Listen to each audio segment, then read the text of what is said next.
Nagsagawa naman ang ilang civil society groups ng isang caravan para isulong ang Bangsamoro Basic Law. Ang detalye sa ulat ni Jervis Mana.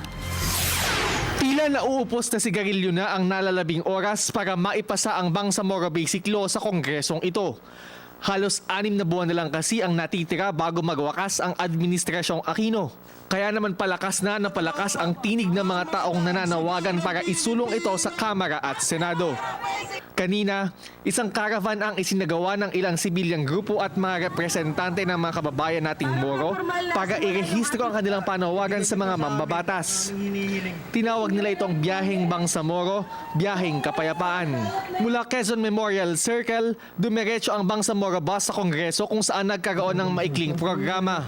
Nagpahayag ng suporta ang ilang mambabatas tulad ni na Representative Jalia Turabin Hataman at Representative Henedina Abad. It's really not just about having a law passed, but a law that will respond to our aspirations. It's not just anymore about aspirations, but if you really look at it, kung ano yung kailangan for us to survive as a people. So we don't see the value of having a law passed. It's not about passing it, but it's about having a law na talagang kailangan namin. Kasama rin sa biyahe si Government Peace Panel Chair Professor Miriam Coronel Ferrer na binatikos ang palagiang kawalan ng quorum sa Kongreso na siyang dahilan ng pagkabinbin ng Bangsamoro Basic Law. Kung wala kang quorum, wala talagang mangyayari.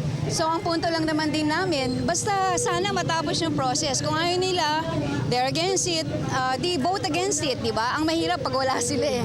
Pag absent, it will not get that far. At dahil napapanahon, hindi na naiwasang tanungin siya tungkol sa muling pagbubukas ng investigasyon sa Mama Sapano encounter na mag-iisang taon na sa susunod na linggo. Aniya, hindi dapat matali sa usapin ng Mama Sapano ang mas malaking diskurso ng BBL. Kung talagang dadaanan niya ng Kongreso, ng Senado, then let's get it over with.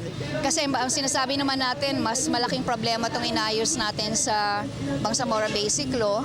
So sana hindi naman nakatali doon. Kung yung hustisya na hinahanap, yung katotohanan na hinahanap sa Mama Sapano, importante yan at may sariling proseso dyan. Huwag naman sanang masakripisyo yung pangmalakihang kapayapaan sa Mindanao. Matapos ang programa sa Kongreso, dumiretso sila sa Miriam College sa Katipunan, Quezon City kung saan nagpahayag ng suporta sa peace process ang ilang kinatawan ng naturang pamantasan, maging ang ilang opisyal ng Ateneo de Manila University.